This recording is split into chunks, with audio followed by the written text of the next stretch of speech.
O governo federal deu 3 dias para a Enel restabelecer o fornecimento de energia depois do temporal da última sexta-feira aqui em São Paulo. Cerca de 400 mil imóveis permanecem às escuras e o nosso entrevistado agora é o professor da Universidade Federal de Itajubá, ex-diretor da ANEEL, Afonso Henriques Santos. Tudo bem, professor? Como vai? Boa noite, muito bom te rever aqui na Jovem Pan. Bem-vindo.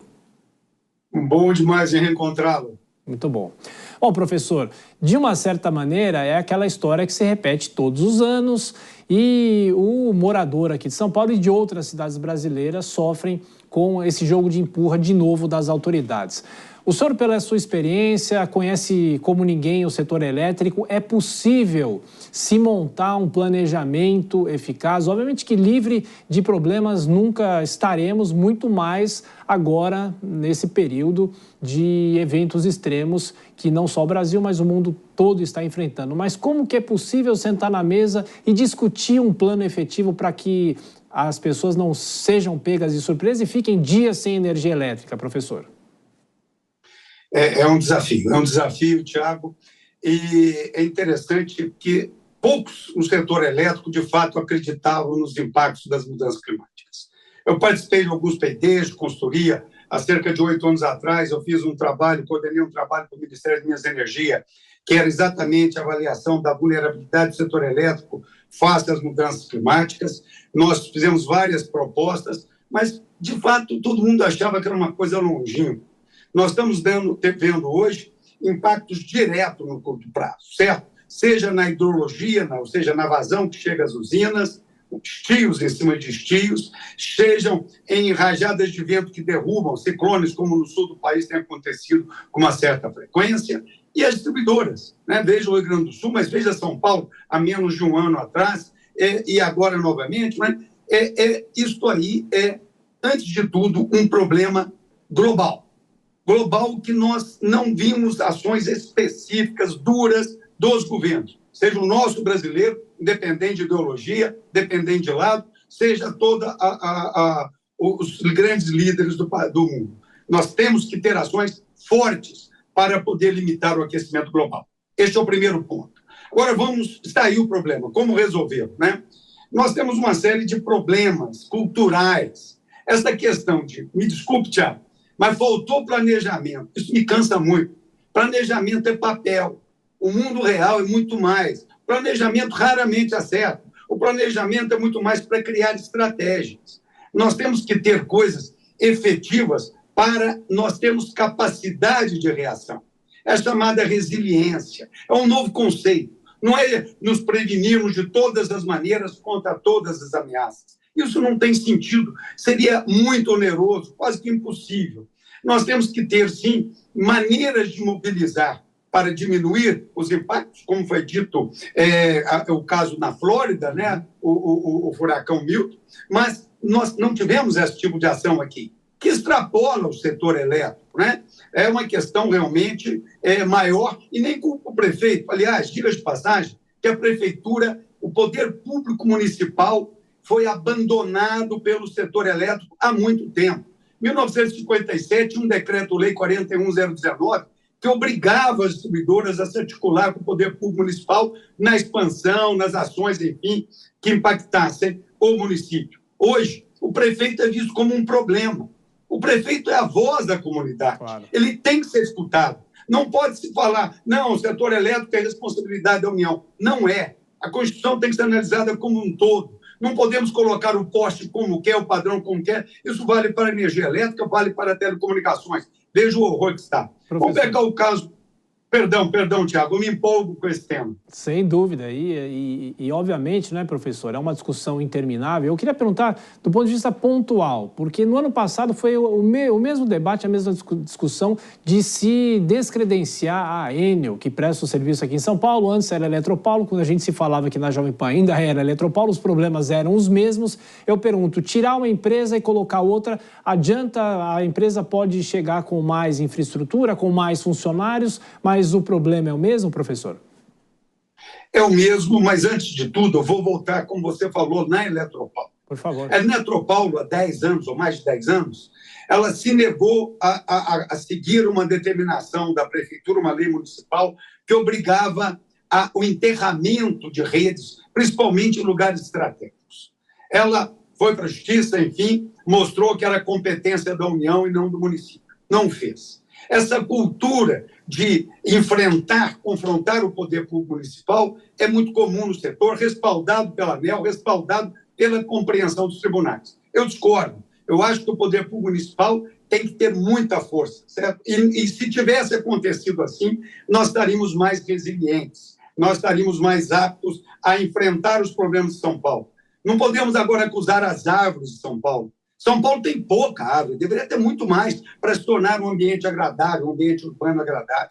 Claro que temos que gerenciar podas, etc., mas as árvores também estão ficando velhas. Enfim, a combinação de fatores precisa ser resolvida por uma combinação de forças que se alinhem. Ficar neste confronto, União, através do Ministério, a ANEEL, que tem a sua autonomia, mas, a meu ver, está defasada da sociedade, a prefeitura que vocaliza o problema da sociedade, e ela não tem culpa em si, poderia facilitar certas coisas, mas, em tese, não é a culpada. Tudo isso tem que ser alinhado. Nós temos que ter maneira de, compulsoriamente, modernizarmos as nossas redes, compulsoriamente, através de uma regulação mais avançada, que não fique se prendendo à modicidade tarifária. Modicidade tarifária é deixar sucatear tudo. Eu sempre brinco, são os táxis de Cuba. Devem ser módicos, né? Mas são de 1950.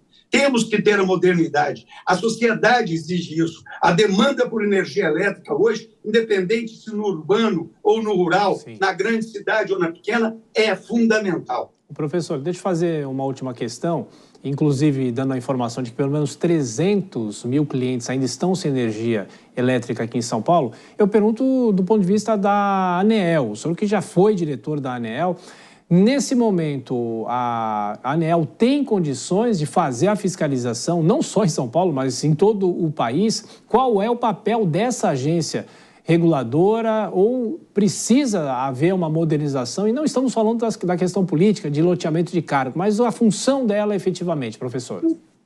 Vamos lembrar que a ANEEL tem um corpo técnico muito competente, por concurso, independente de qual governo de plantão. Ela pode o quê? Ela tem que modernizar a regulação muito no sentido de cooperação entre as concessionárias. Por exemplo, aconteceu um problema no Rio Grande do Sul. As concessionárias mandaram carros, helicópteros, pessoal para ajudar. Qual foi a compensação que as diversas concessionárias tiveram por esse custo? Isso tem custo, não é uma doação. Nós temos que ter maneiras dessa cooperação. O que aconteceu em São Paulo? A Enel deslocou, a Enel deslocou pessoas do seu grupo, mas poderia, e está acontecendo isso, conversar com as concessionárias regionais para mandar pessoal para contribuir.